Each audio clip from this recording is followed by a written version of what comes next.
하이델베르 교리문답 제50주일 제125문 네 번째 청원은 무엇입니까? 오늘날 우리에게 일용할 양식을 주소서이며 그 뜻은 다음과 같습니다. 저희에게 우리 몸에 필요한 모든 것을 공급해 주사 하나님께서 모든 선의 유일한 원천이시며 하나님의 축복하심이 없이는 저희의 염려와 노력과 하나님이 주신 선물들조차도 저희에게 어떤 선도 될 수 없다는 것을 깨닫게 하여 주시사 어떤 피조물도 의지하지 않고 오직 주님께만 저희의 신뢰를 두게 하옵소서. 교리문답 말씀 봉사 후에는 찬송 1A장을 통해 사도신경을 함께 찬송을 고백한 후 찬송 47A장 1절, 5절, 10절을 통해 주기도문을 노래로 부르도록 하겠습니다.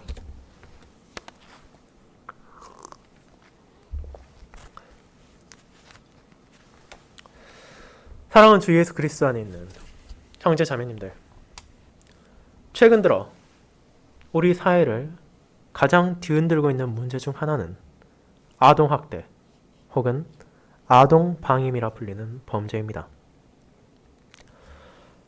이는 죄로 인해 파탄난 세상이 얼마나 끔찍하고 두려운 것인지를 우리에게 보여주는 안타까운 현실입니다. 아직 자립할 수 있는 능력이 없어 전적으로 자신의 부모들에게 의존해야 되는 어린 자녀들을 향해 드러나는 죄인의 악함은 가장 가까운 관계이며 사랑으로 가득해도 모자랄 부모와 자녀의 관계까지도 이 세상에서 무너지고 심지어 부모에게 주어진 기본적인 소명까지도 망각해버린 인간들의 어리석음을 우리에게 적나라하게 보여줍니다. 이런 현실을 바라보며 수많은 사람들은 슬퍼하며 분노할 뿐 아니라 이를 방지하기 위한 제도를 만들고 법률을 강화하려는 움직임을 보이고 있습니다. 물론 그와 같은 대책을 만드는 행동이 무의미한 것은 아니지만 그럼에도 우리 중 누구도 나라나 정부가 모든 가정의 부모들을 강제하는 것은 이상적이지 않으며 실제로 불가능에 가깝다는 것을 인정할 수밖에 없습니다. 그렇다면 좋은 부모, 선한 아버지와 어머니는 자신의 자녀들을 어떻게 돌봐야 합니까? 우리는 우선 그 부분을 생각해 볼 수 있습니다. 그리고 우리가 이 땅에서 결코 찾아볼 수 없는 온전한 아버지를 통해 그것이 무엇인지를 알게 됩니다. 그리스도의 공로로 모든 성도들의 아버지가 되어주신 하나님께서는 그들의 필요를 결코 외면하지 않으십니다. 그들이 위험 가운데 쓰러지고 절망하도록 버려두지 않으실 뿐 아니라 선하고 좋은 것들을 아낌없이 베풀어 주심으로 그분의 자녀들이 하늘 아버지를 온전히 신뢰할 수 있도록 은혜를 베푸십니다. 물론 그 사실이 이 땅에 살아가는 성도들이 어떤 어려움도 만나지 않는다는 것은 아닙니다. 그리고 우리 모두가 육체적으로 언제나 풍족하다는 건 역시 아닙니다. 교회의 긴 역사 가운데 신자들은 풍요보다는 빈곤을 더 자주 마주해야 했으며 세상에서도 안락함보다는 핍박과 멸시를 감내하며 살아왔습니다. 그런 현실적인 고난들은 성도들로 하여금 아버지를 향한 신뢰가 아니라 때로는 불신의 마음을 품게 하기도 하고 하늘 아버지를 전적으로 의지하기보다는 우리의 힘이나 혹은 세상적 방식으로 무언가를 해야 한다는 생각을 하게 만들기도 했습니다. 인간의 연약함 가운데 자라나는 그와 같은 자세는 오늘날의 교회에도 여전히 남아있어 우리를 잘못된 방향으로 인도하기까지 합니다. 그런 우리를 너무나 잘 아시기에 우리의 주님 예수 그리스도께서는 주기도문의 네 번째 청원을 통해 우리에게 필요한 모든 것에 있어서도 그것이 육체적인 것이건 그것이 영적인 것이건 오직 하나님께서 베푸시는 것임을 기억하게 하십니다. 우리의 모든 필요를 오직 그분으로부터만 공급받으며 그런 아버지를 향해 우리는 우리의 필요를 구할 수 있습니다.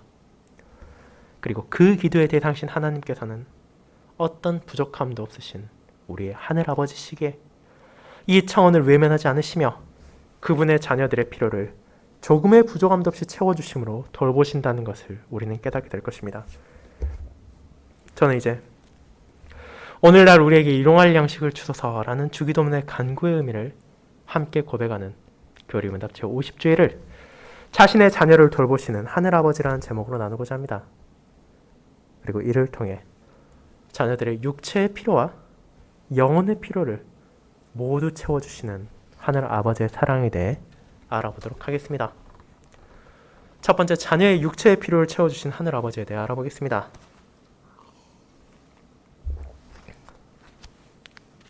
형제자매 여러분,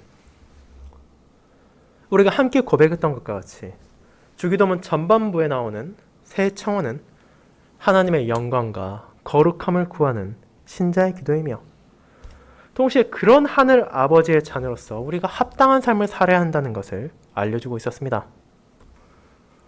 주님께서는 자신의 양떼들이 하늘 아버지를 향해 기도를 드릴 때조차도 이기적이 되어 자신만을 생각하고 나를 위해 나의 것만을 구하는 것이 아니라 먼저 그 모든 기도의 대상이신 하나님을 바르게 인식하기를 바라셨습니다.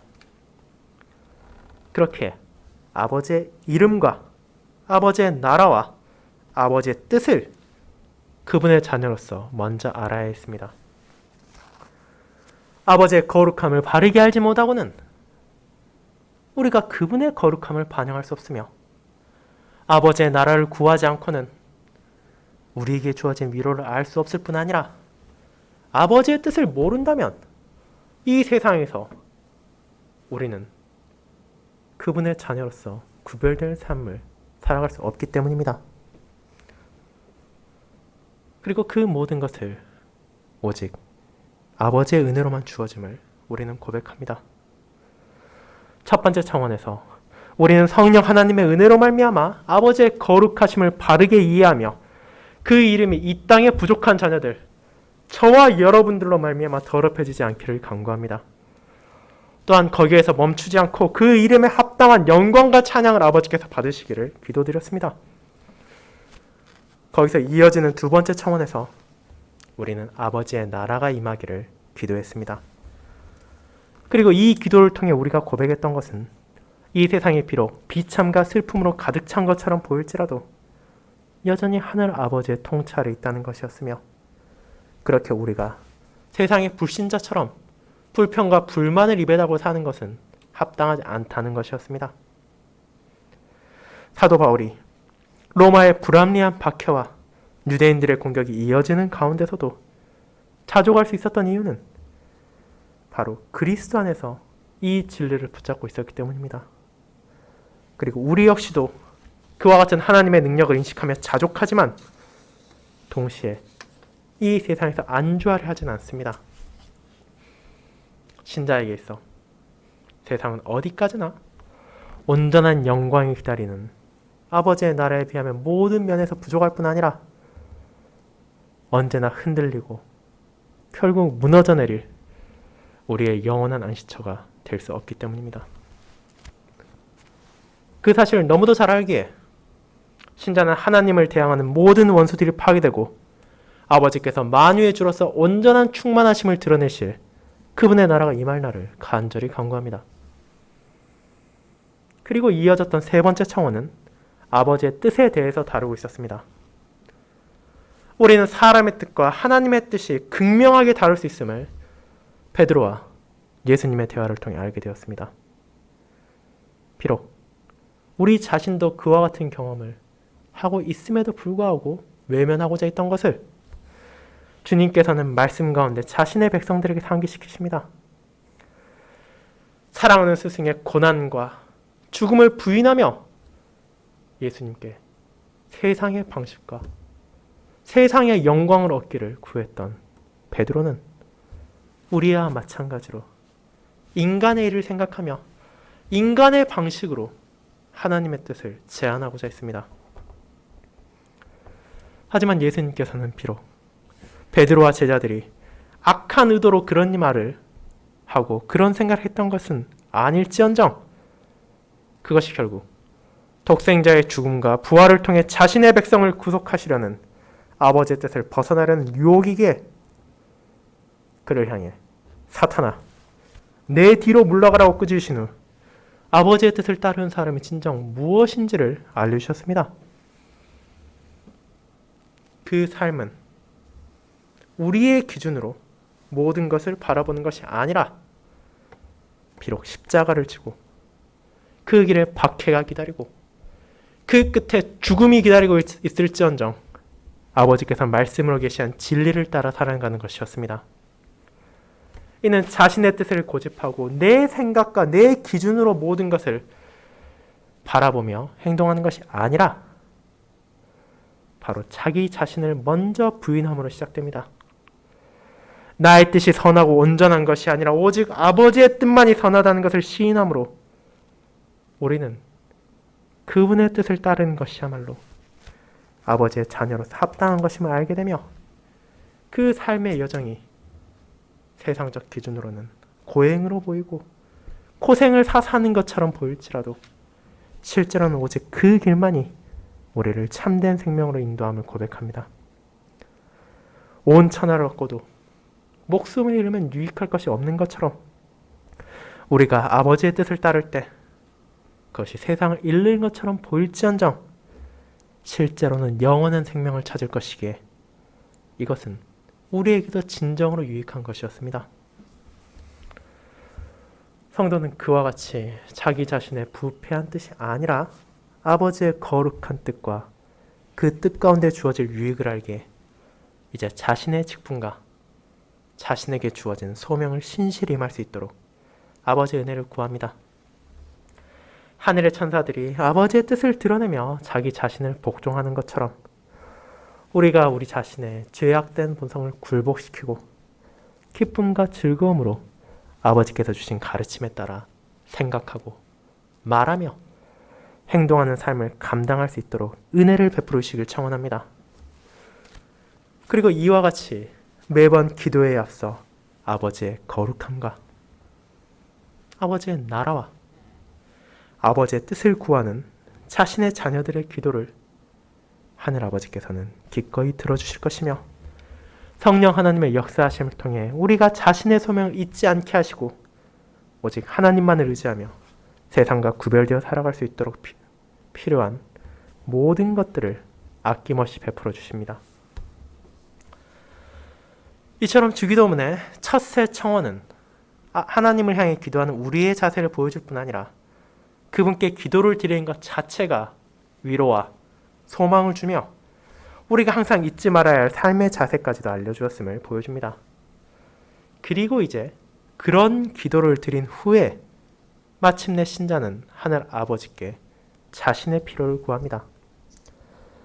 교리문답 45주일 118문답과 46주일 121문답에서 고백하는 것처럼 분명 우리는 하나님을 향해 우리의 몸과 우리의 영혼에 필요한 모든 것을 구할 수 있으며 또 마땅히 구해야 하기 때문입니다. 하나님을 향해 기도를 드리면서도 나에게는 아무런 필요도 없습니다 라고 생각한다면 그 역시 아버지를 향한 합당한 자세가 아닙니다. 왜냐하면 우리는 항상 자신의 모든 필요를 하나님의 은혜를 통해서만 받고 있으며 그분의 손길이 없이는 단 한순간도 살아남을 수 없는 연약한 존재이기 때문입니다. 그렇다면 이제 네 번째 청원을 살펴보도록 합시다. 오늘날 우리에게 일용할 양식을 주소서.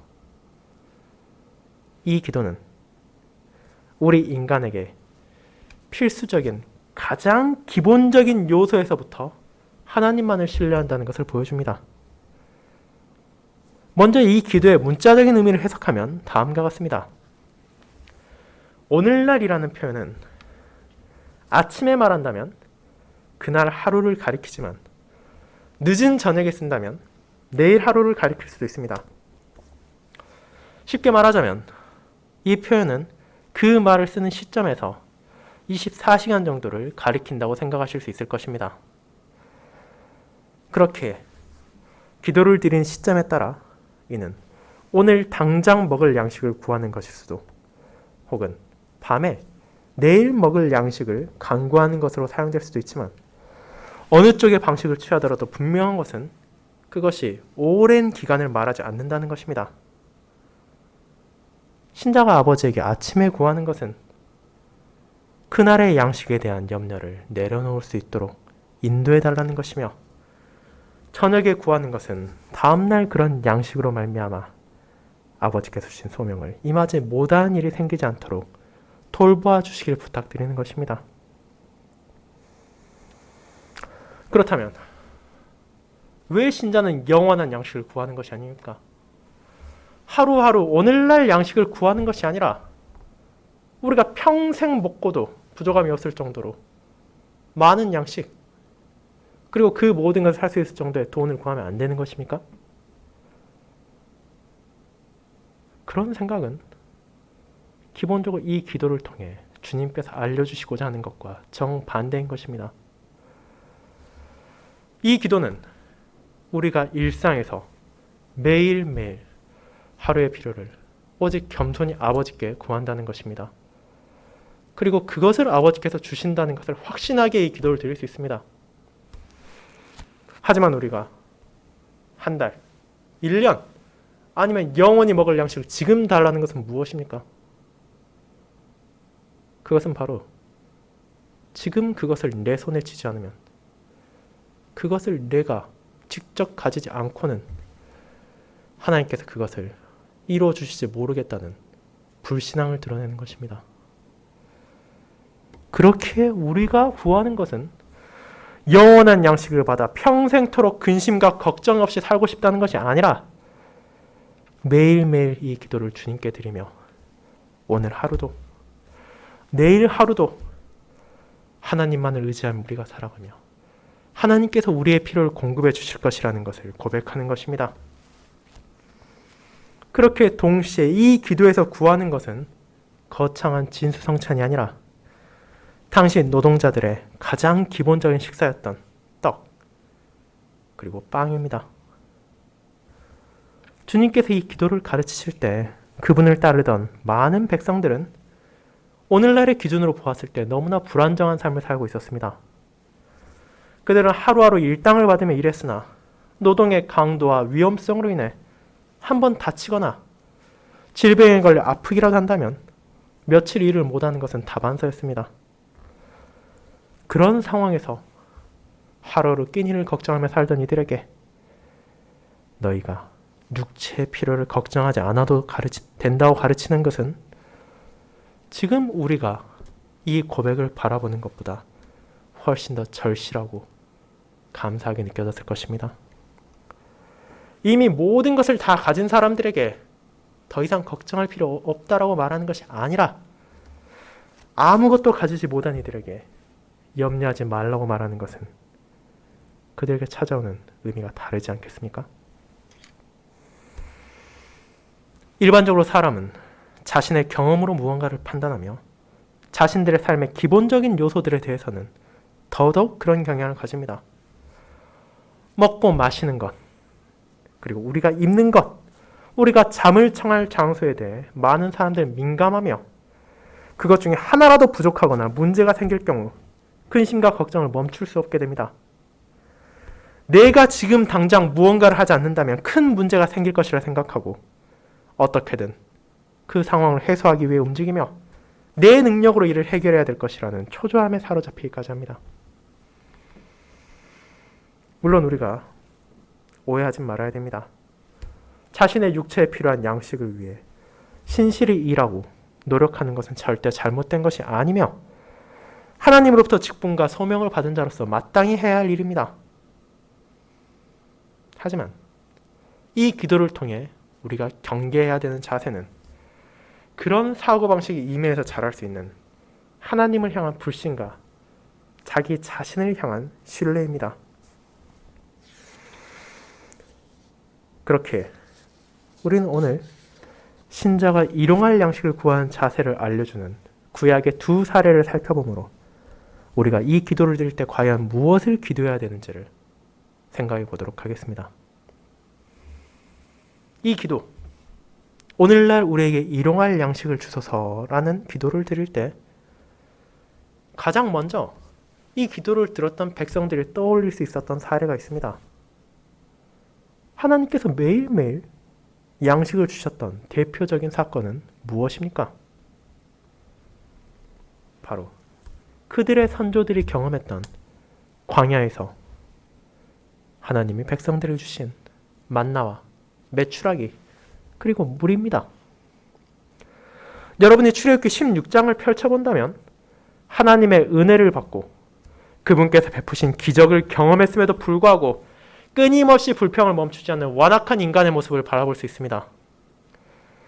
자신들의 비통한 외침을 들으신 하나님께서 자비의 손길을 베푸셔서 모세를 통해 그들을 종되었던 집 애굽에서 인도하시고 심지어 그들을 쫓는 강인한 바로의 군대를 홍해에서 덮으셨던 것을 바라보며 그분을 경외했던 것에 얼마 지나지도 않아 그들은 물이 부족하다고 불평하고 먹을 것이 모자라도 원망했습니다. 하나님께서 진정 그들을 죽이고자 하셨더라면 훨씬 쉬운 방법, 그저 바로의 군대에 붙잡히게 내버려 두거나 애굽에 버려두셨다면 되었을 것이라는 생각을 하지도 못한 채 지금 우리를 굶어 죽게 만들려고 여기까지 끌고 나왔냐며 불신과 원망을 보였습니다. 하늘아버지께서는 그런 배역한 백성들을 향해서도 크나큰 은혜를 베푸셨습니다. 아침마다 만나를 보내시고 밤에는 메추라기를 보내셨으며 그들이 갈증을 느낄 때는 반석에서 물을 주심으로 육체의 양식이 그들이 하나님을 신뢰하는 길을 방해하는 걸림돌이 되지 않도록 하셨습니다. 그럼에도 동시에 그들이 이 기도, 일용할 양식에 대한 기도를 매일 드리지 않고 그저 육체의 배분으로 만족하지 않도록 하기 위하여 그분께서는 하루의 양식을 주셨을 뿐 그 날이 지나면 만나를 먹을 수 없도록 상하게까지 하셨습니다.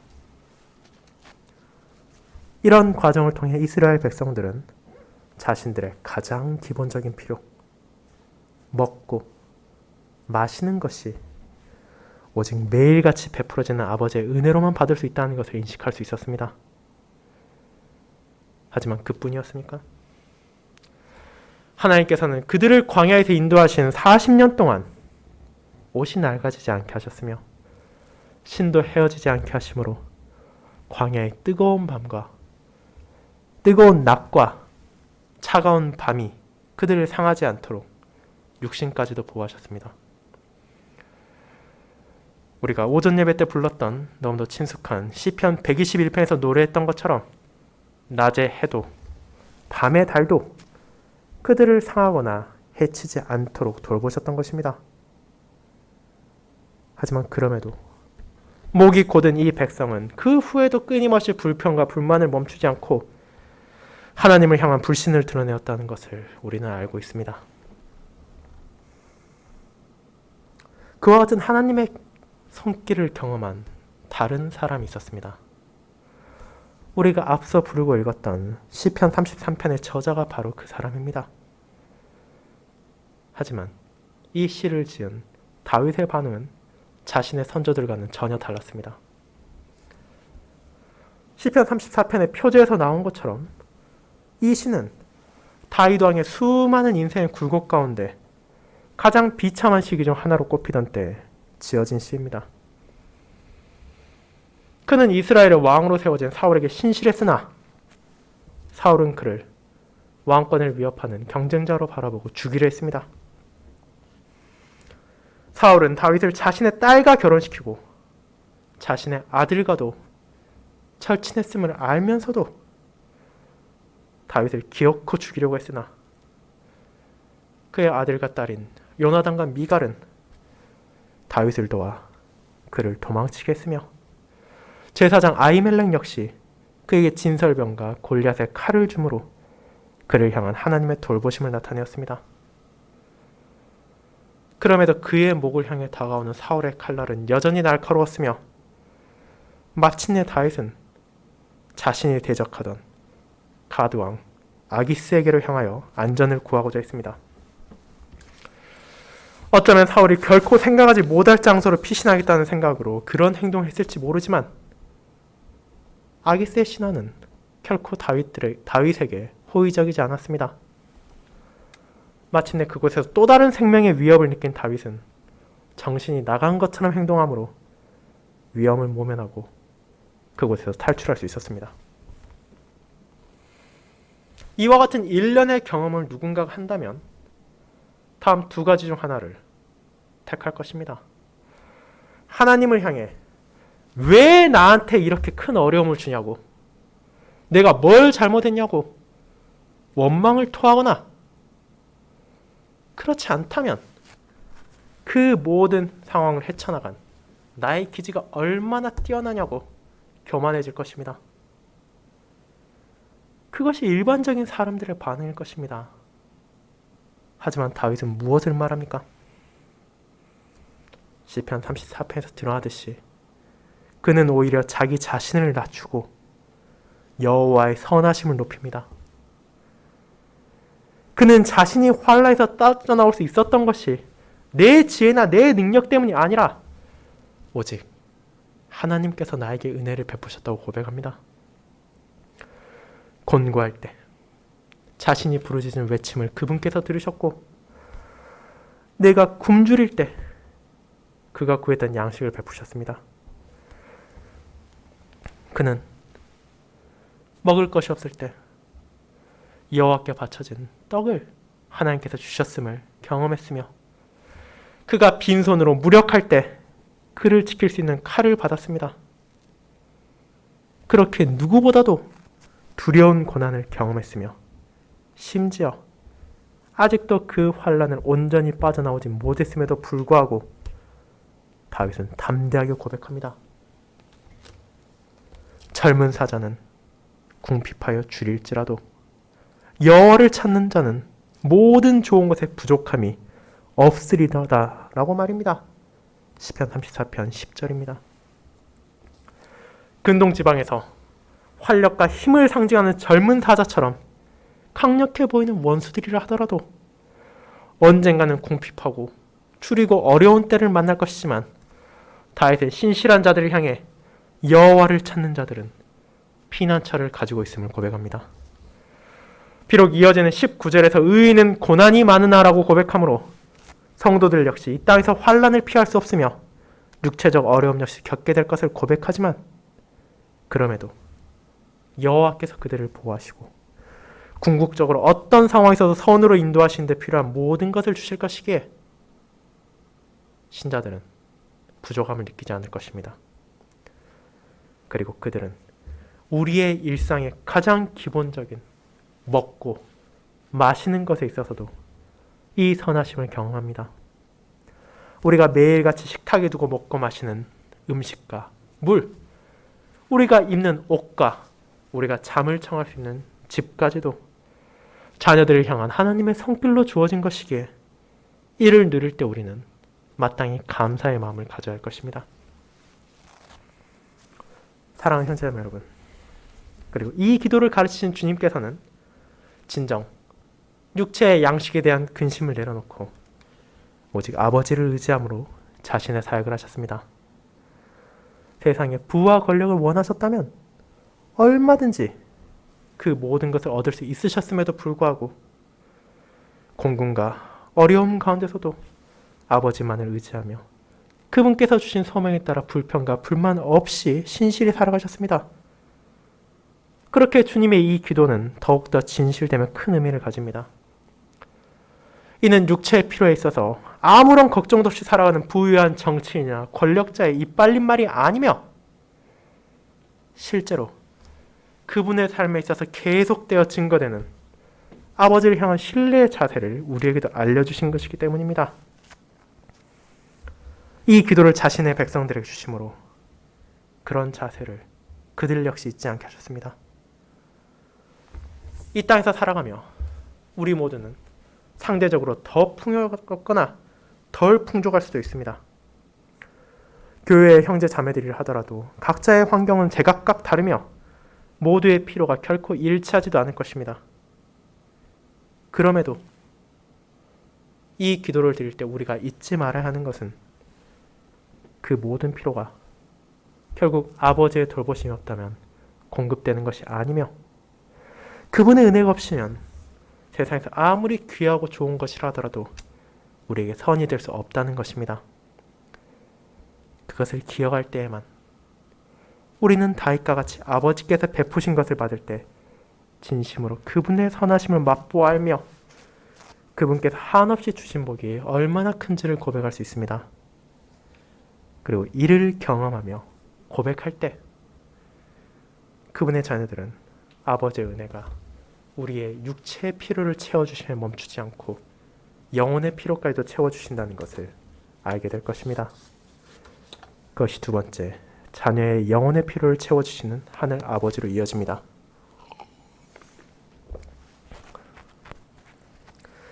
성도 여러분,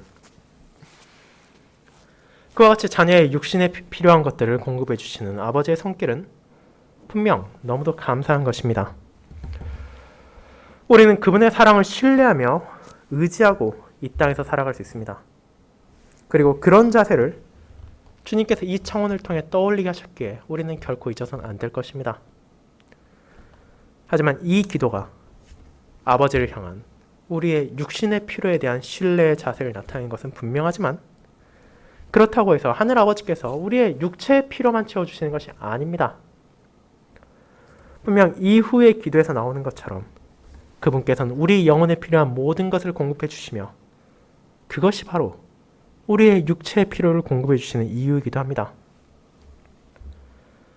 하늘 아버지께서는 자신의 자녀들의 몸에 필요한 것들을 주심으로 그들의 영혼이 흔들리지 않게 하십니다. 세상과 비교할 수 없는 지혜로우신 하나님께서는 때로는 우리에게 고난과 아픔을 주기도 하시며 광야를 거치는 힘든 여정을 지나가기도 하십니다. 하지만 그건 역시 우리가 필요하다고 말할 수 있으면 이를 통해서도 성도들이 필요한 것들을 받게 하시기 때문입니다. 그것은 바로 참된 진리 가운데 아버지를 향한 신뢰와 의지의 자세입니다. 우리가 자기 자신을 향한 교만을 내려놓고 세상을 향한 선망을 버리며 아버지의 나라를 더욱더 구할 수 있도록 영혼에 필요한 모든 것들을 아버지께서 베풀고 계십니다. 그리고 이 사실을 알 수 있도록 진리의 말씀을 주시고 성령 하나님의 조명으로 그것들을 깨닫게 하시기에 우리는 이를 통해 영혼의 필요를 채워주시는 아버지의 은혜를 경험하게 됩니다. 그렇게 육체의 필요를 공급받은 영혼의 필요까지도 부족하지 않게 하시는 아버지의 사랑이라는 것을 자녀들은 알아야 합니다. 광야에서 이스라엘 백성들이 기억해야 했던 것은 자신들의 육신의 필요를 채워주시는 하나님을 향한 감사와 신뢰, 그리고 그분을 향한 경외였습니다. 그러나 그들은 만나와 메추라기를 받았음에도 불구하고 여전히 그분을 온전히 신뢰하는 것이 아니라 어떻게든 품 안에 더 많은 것을 가지고 그 안에서 안심을 얻고자 했습니다. 그리하여 육신의 필요가 충족될 때 감사하며 더욱더 자신의 소명에 힘쓰는 것이 아니라 더 많은 것을 얻고자 했던 탐심을 드러내었던 것입니다. 그렇게 이 민수기 11장에서 그런 언약 백성들의 탐심을 하나님께서는 탐욕의 무덤이란 뜻을 가진 기르봇 핫다와에서 벌하심으로 후대의 언약 백성들이 이런 어리석음을 반복하지 않도록 교훈을 주셨습니다. 하지만 다윗은 시편 34편에서 그런 자신의 선조들과는 정반대의 모습을 보이므로 하나님께서 육체의 필요를 채워주심으로 영혼의 필요를 공급하심이 얼마나 큰 은혜인지를 드러냅니다. 그는 여호와께 바쳐졌던 떡을 통하여 굶주림을 벗어났으며 그분께 드려진 골리앗의 칼을 받음으로 무력함에서 탈출하고 마침내 가두왕 앞에서 생명을 보존받았기에 그 모든 경험은 그에게 교만이 아니라 아버지를 향한 경외심을 자라가게 했습니다. 그렇게 시편 34편 우리가 보았을 때 계속해서 강조되는 것은 무엇입니까? 다윗은 이 노래를 부르고 고백할 언약 백성들을 향해 함께 여호와를 경외하고 함께 그분을 찬양하도록 부릅니다. 이 시편은 계속해서 여호와의 은혜에 합당한 자세가 신자의 마음에 새겨지고 삶 가운데 드러내야 한다는 것을 알릴 뿐 아니라 그분 안에서 염려를 내려놓고 참된 평안을 누리며 영의 필요까지도 공급받아야 함을 알려줍니다. 그렇게 다윗은 그저 자기 혼자 여호와를 경외하는 것이 아니라 자녀들에게 여호와를 경외하는 법을 가르치고 마음이 상하고 통회할 때 그들에게 다가와서 보호하시며 구원하신 하나님의 은혜를 말합니다. 이처럼 육신의 필요가 충족됨을 경험한 다윗은 거기에서 멈추는 것이 아니라 더 나아가 우리가 다음 청어에서 살필 아버지께서 죄인들을 속량하신다는 진리에까지 이르게 된 것입니다. 이와 같이 육신의 필요가 채워질 때 사람은 두 부류로 나누게 될 것입니다. 이스라엘 백성들처럼 그것을 베푸신 하나님의 은혜를 외면하고 더 많은 탐욕을 채우고자 하는 사람들이 많을 것이지만 소수의 사람들은 영혼의 양식에 감사할 것입니다. 그렇게 이처럼 어리석고 연약한 자신의 백성들에게 예수님께서 전하신 진리가 요한복음 6장에 나옵니다. 오병이어의 기적을 체험하고 그 후에도 어떻게 하면 더 많은 음식, 더 큰 세상적 축복을 받을 수 있을까 하며 주님께 나온 이들을 향해 예수님께서는 내가 진실로 진실로 너에게 이르노니 모세가 너희에게 하늘로부터 떡을 준 것이 아니라 내 아버지께서 하늘로부터 참떡을 주시나니라는 가르침으로 먼저 일용할 양식을 베푸신 아버지의 사랑을 가르치시고 이어서 나는 생명의 떡이니 내게 오는 자는 결코 줄이지 아니할 터이요 나를 믿는 자는 영원히 목마르지 아니할 것이라는 진리를 통하여 육체의 필요와 그들의 영혼의 필요를 하나로 연결하셨습니다. 육체의 필요만을 구하던 무리에게 그분을 통해 주어질 참된 생명과 진리를 아버지께서 베푸셨다는 것을 알게 하셨으며 이제 육신에 필요한 모든 것들을 하늘 아버지께서 베푸실 것임을 의심하지 않고 자신들에게 주어진 소명이 임하는 삶 가운데 그들의 영혼에 필요한 것들까지도 아버지께서 주님 안에서 주셨다는 것을 기억하게 하심으로 아버지만을 경외하며 하나님께만 모든 신뢰를 둘 것을 알려주신 것입니다. 사랑하는 성도 여러분, 이와 같이 하나님께서 우리에게 일용할 양식을 주시는 이유는 그저 우리가 그 떡을 먹고 배부르고 편하게 살라는 것이 아닙니다.